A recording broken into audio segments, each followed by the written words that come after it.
कमल एक बुद्धिमान युवक था। एक बार वह कहीं जा रहा था। रात होने वाली थी। वह तेजी से चलकर जा रहा था। तभी उसने एक हल्की सी आवाज सुनी। कोई कह रहा था, बचाओ बचाओ, मुझे बाहर निकालो। कमल ने इधर उधर देखा। उसे कोई दिखाई नहीं दिया। वह आगे जाने लगा। तभी वही आवाज फिर आई। कमल ने ध्यान से देखा तो उसे पेड़ के नीचे एक बोतल पड़ी हुई दिखाई दी। उसे लगा कि आवाज बोतल के अंदर से आ रही है। कमल ने बोतल को उठाकर देखा। उसके अंदर उसे एक छोटा सा चेहरा दिखाई दिया। अंदर कोई बंद था, चिल्ला रहा था, बचाओ बचाओ, मुझे यहाँ से बाहर निकालो।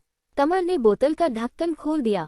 अचानक अंदर से ढेर सारा धुआं निकला और साथ ही वह व्यक्ति भी।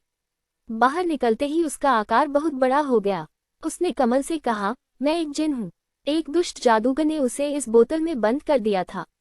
अब मैं आज़ाद हो गया हूँ। मुझे बहुत भूख लगी है। अब मैं तुम्हें खाऊंगा। यह सुनकर कमल थोड़ा घबराया, लेकिन उसने जिन को पता नहीं लगने दिया कि उसे डर लग रहा है। उसने जिन से कहा, तुम मुझे बेवकूफ़ नहीं बना सकते।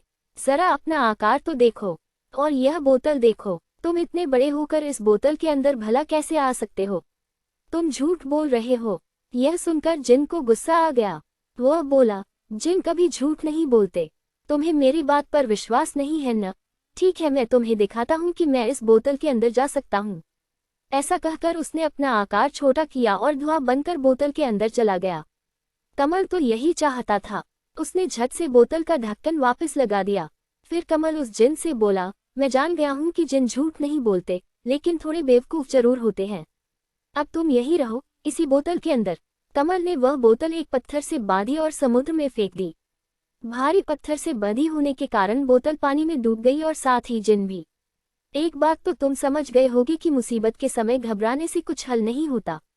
इसलिए अपनी बुद्धि का उपयोग करना चाहिए, जैसे कमल ने किया।